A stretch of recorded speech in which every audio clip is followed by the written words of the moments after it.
Mesdames et messieurs, bonsoir, bienvenue dans notre journal. Voici les titres de ce mardi 22 mars. L'Antonov 225 a décollé pour le Japon à 14h15 cet après-midi. L'avion de transport de cargaison humanitaire et de matériel spécialisé s'envole afin d'aider le Japon après l'explosion de la centrale nucléaire de Fukushima. Le Sitcat lance la Citadine, sa nouvelle ligne de puces électrique écolo destinée à pallier les embouteillages occasionnés par les travaux du tramway. Et puis pour finir ce journal, nous reviendrons sur les résultats encourageants du Tours Football Club qui s'est imposé face à Nantes 2-1, avec notamment le retour en force du buteur ivoirien Abraham Guégué. Mais avant de développer ces titres, Alain Dayan, bonsoir. Bonsoir.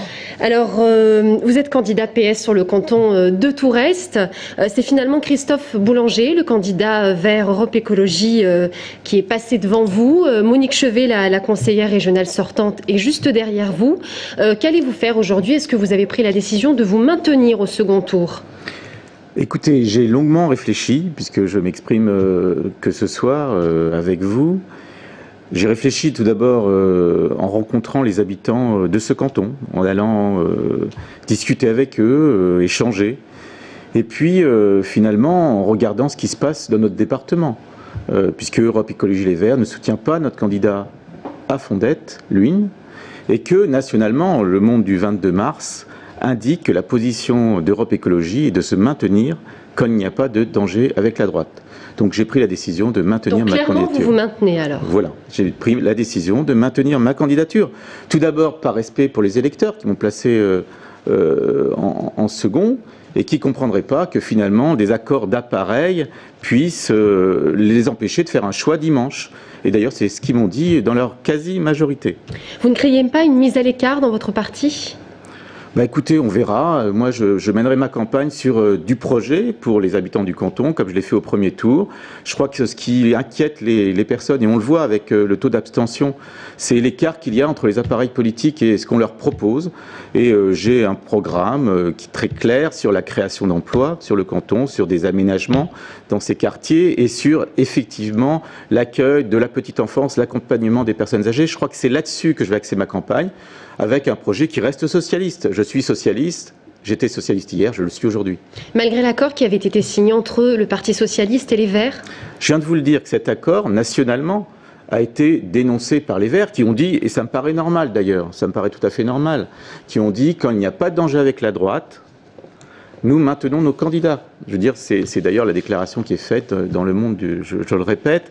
Et puis, je crois que pour la lisibilité de la vie publique, il faut qu'on puisse choisir deux candidats. Je respecte les électeurs, peut-être un peu plus que les appareils politiques. Merci beaucoup, Alain Dayan. Je vous en prie. L'Antonov 225 a décollé à 14h15 aujourd'hui pour le Japon, à Châteauroux-des-Halles, car il s'agit d'une des pistes les plus longues de France. L'avion qui transporte du matériel spécialisé et des cargaisons humanitaires est destiné à venir en aide aux Japonais qui se trouvent dans une situation de plus en plus compliquée depuis l'explosion de la centrale nucléaire à Fukushima. Anaïs Laurent. Les marchandises sont chargées méticuleusement. Il aura fallu une dizaine d'heures pour embarquer les 150 tonnes d'aide technique et humanitaire. Le seul avion capable d'accueillir autant de matériel à son bord, c'est lui, l'Antonov 225. Il s'est envolé cet après-midi pour le Japon et devra faire pas moins de 3 escales avant d'atteindre Tokyo. Mais le géant des airs a l'habitude de ce genre de voyage. Il est venu en 2007, au mois d'août, pour emmener du matériel de dépannage lors du cyclone Dean qui avait eu lieu dans les Antilles françaises. Et il est très spécialisé pour transporter des frettes hors gabarit, extrêmement lourds, extrêmement volumineux. À l'origine, Areva et EDF avaient affrété cet avion pour acheminer des robots spécialisés. Ils devaient intervenir dans la centrale nucléaire de Fukushima.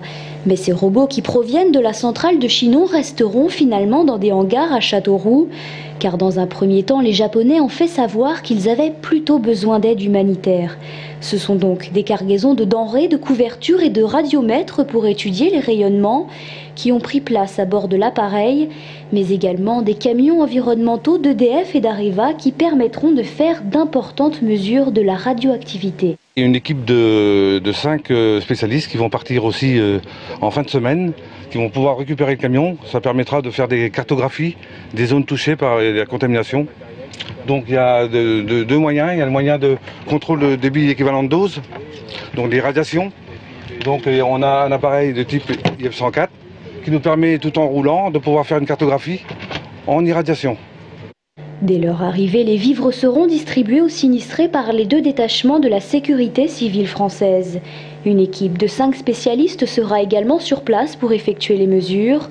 Une aide cruciale pour le Japon qui déplore à présent plus de 20 000 morts et portés disparus et dont la situation de la centrale accidentée inquiète toujours. Les affrontements en Libye n'en finissent plus. À Benghazi, des milliers de personnes prennent la fuite. Benghazi, où le bastion des insurgés contre le colonel Mouammar Kadhafi continue le combat. Un de leurs avions a d'ailleurs été abattu dans la journée de samedi, où la ville a été la cible de bombardements par les forces pro-Kadhafi. On écoute Marie-Élise Lubrano, journaliste indépendante tourangelle. Tout s'est un peu précipité depuis samedi. Samedi matin, malgré les annonces de cessez-le-feu faites par Tripoli, les chars de Kadhafi ont tenté d'entrer dans Benghazi, qui est le bastion de l'insurrection libyenne, et ont provoqué la panique chez les habitants qui ont commencé à s'enfuir très très vite vers l'est du pays pour tenter de gagner la frontière égyptienne.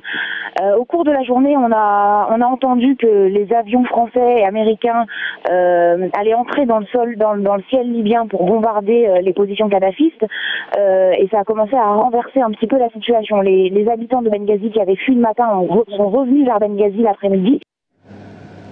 Le site 4 crée la Citadine, une nouvelle ligne de bus qui entrera en fonction dès le 4 avril, une ligne électrique qui desservira l'hypercentre de la ville, destinée à pallier les problèmes de circulation occasionnés par les travaux du tramway. D'autres lignes de bus verront aussi leur itinéraire modifié. Sébastien Branger. Les travaux du tram viennent encore bousculer le réseau de bus du site 4. La raison est simple, les lignes de bus vont soigneusement contourner les zones de travaux afin d'éviter de perpétuelles modifications d'itinéraire. Sont concernées les lignes 1, 10, 4 et 9. Du côté de Fil Bleu, on a conscience des désagréments puisqu'il est question dans leur campagne de communication de garder le sourire. C'est vrai que c'est une période difficile. Cette période est difficile pour se déplacer. Ça sera difficile de se déplacer bien sûr en transport en commun, mais aussi en voiture particulière. Donc garder le sourire, c'est une façon de dire que tout le monde fait son maximum, en particulier votre conducteur, puisque les conducteurs ont été formés sur les nouveaux itinéraires, ils sont capables de vous renseigner et effectivement, ils doivent garder le sourire avec vous, utilisateurs du voyage, voyageurs du réseau. La grande nouveauté dans cette réorganisation, c'est l'ouverture d'une nouvelle ligne à partir du 4 avril. Baptisée la Citadine, elle parcourra le centre-ville d'est en ouest et du nord au sud. Et ce sera du déplacement vert puisque nous monterons à bord de minibus électriques. Enfin, dernière nouvelle et une bonne en plus, pendant les travaux, les Vélocity verront leurs tarifs diminuer de moitié, tant pour les abonnés que pour les non-abonnés. Une nécropole médiévale sous la rue Charles-Gilles. Ce sont les travaux de dévoiement des réseaux du tramway qui ont permis la découverte d'une fosse commune qui pourrait dater du Moyen-Âge. Si les archéologues savent qu'une nécropole gallo-romaine est située dans le périmètre de la gare, ils s'attendaient moins à cette trouvaille. Une quinzaine de squelettes ont été retrouvés à 2,40 m sous terre. Il se pourrait bien qu'il s'agisse d'une sépulture commune. Les squelettes entassés les uns sur les autres suscitent d'ailleurs de nombreuses interrogations. On écoute Philippe Blanchard, archéologue à l'INRAP, l'Institut national de recherche archéologique préventive. Là, on est proche d'un chemin qui menait à la léproserie, l'ancienne léproserie Saint-Lazare, qui est rue Blaise Pascal, à côté du cinéma. Et donc, on peut supposer que sur le chemin qui menait de Tours à la léproserie, il y avait un espace qui était disponible pour inhumer des corps en assez grande quantité, peut-être lors d'un événement épidémique. Alors, ce qui nous vient à l'idée en premier lieu, c'est effectivement la peste noire de 1348. Tout le monde y pense. Maintenant, c'est des analyses complémentaires qu'on fera ultérieurement qui permettront éventuellement de confirmer cette hypothèse d'épidémie. Propos recueillis par Gaël Poulain. En Ligue 2, le Tour FC a remporté le match contre Nantes 2-1. Dans le cadre de cette 28e journée, il s'agit d'une opération encourageante au classement qui leur permet de rester en course pour la montée en Ligue 1. Un match où l'on a pu voir le retour en forme d'Abraham Guéguié, le buteur ivoirien de Tours Football Club, Sébastien Germain. Abraham Guéguié, buteur, une image qu'on avait presque oubliée.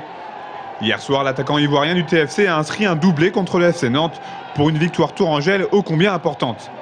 Ça nous permet de revenir à 1 point du podium, donc de rester dans la course. C'était le but recherché et finalement ça a été accompli.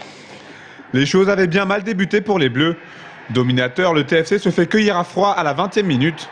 Sur un corner, Vivian place le ballon au fond des filets de Jérémy Sopaski sur sa tête plongeante. La réaction du TFC est timide. Sur cette tête décroisée, Saïdi oblige Andy Assambé à une belle parade à la 25e minute. Le TFC a la bonne idée d'égaliser rapidement au retour des vestiaires. Sur ce centre de Song, Guéguié reprend le ballon et inscrit là son premier but depuis 7 matchs. Un but qui va redonner de la confiance au numéro 20 Tourangeau. Pour preuve, cette action de la 71e minute. Sur ce ballon d'Onyangé, Guéguié devance la sortie du gardien nantais et place le ballon dans la lucarne adverse avec plein de sang-froid. Le premier but m'a vraiment mis en confiance parce que vraiment ça faisait trop longtemps comme je l'avais dit. Donc le fait d'avoir marqué le premier but, ça m'a tout de suite relâché. J'étais carrément relâché en pleine forme et le deuxième but il est arrivé. Les derniers instants de la partie sont difficiles pour le TFC. À 5 minutes de la fin, Gilles Bogi envoie un missile sur la barre transversale de Sopaski. Mais la chance a choisi son camp. De bon augure avant d'aborder le sprint final. Oui, on est bien. Oui. On est là avec un certain nombre d'équipes importants, peut-être 10 ou 12 équipes qui sont là, pour qui tout peut se jouer encore. Donc on a notre chance. Je l'ai toujours dit, on n'a pas plus, mais pas moins de chance que les autres. Donc il faut jouer cette chance-là à fond et saisir l'occasion. On l'a saisie aujourd'hui, dans la difficulté certes, mais c'est aussi, il faut savoir aller chercher et gagner ces matchs-là. On a su le faire ce soir. Redevenu intraitable à domicile, le TFC doit maintenant grappiller quelques points à l'extérieur. Début d'éléments de réponse dans 10 jours pour un déplacement à Reims. Et avant de terminer ce journal, des images qui viennent de nous arriver de Rivière. Une action s'est déroulée en fin d'après-midi. La Ligue contre la violence routière avec les parents du jeune Sylvain. Souvenez-vous, au mois de janvier, le jeune Sylvain, un garçon de 12 ans, s'était fait renverser à la sortie d'un car alors qu'il traversait la départementale 749. Florent Carrière et Julien Gauthier. Les parents du petit Sylvain ne décolèrent pas et maintiennent la pression sur le conseil général. Avec amis et voisins, ils ont organisé un barrage filtrant en fin d'après-midi, là où leur fils de 13 ans a perdu la vie le 5 janvier dernier, renversé par une voiture. Je pense simplement aux enfants, à mon fils, que je vais pleurer jusqu'à la fin de mes jours, qui a été percuté sur cette route-là, juste derrière moi, et que j'habite à 200 mètres. Donc c'est inadmissible, je le pleurerai toute ma vie, mon fils, et je me bats pour lui, en sa mémoire, il faut faire quelque chose. Une pétition pour demander plus de sécurité autour de cet arrêt de car. Des travaux provisoires ont bien débuté, réfection des marquages au sol, installation d'un lampadaire. La vitesse doit être bientôt abaissée à 70 km/h. Donc les membres du Conseil général se proposent d'étudier diverses solutions qui nous proposeront, d'après leur dire, au mois de juin.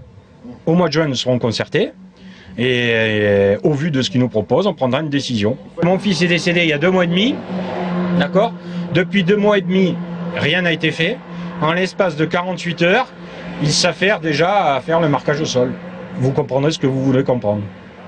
Selon le Conseil général, l'ensemble des travaux devrait être fini au mois de juin. Mais ici, les parents d'élèves demandent plus. Seul un rond-point permettrait une réelle sécurisation des lieux. Hier soir, les parents de Sylvain ont reçu la visite de Christiane Rigaud, conseillère générale de Chinon. À la veille de leur action et à quelques jours du 2e tour des élections, le père a préféré ne pas commenter.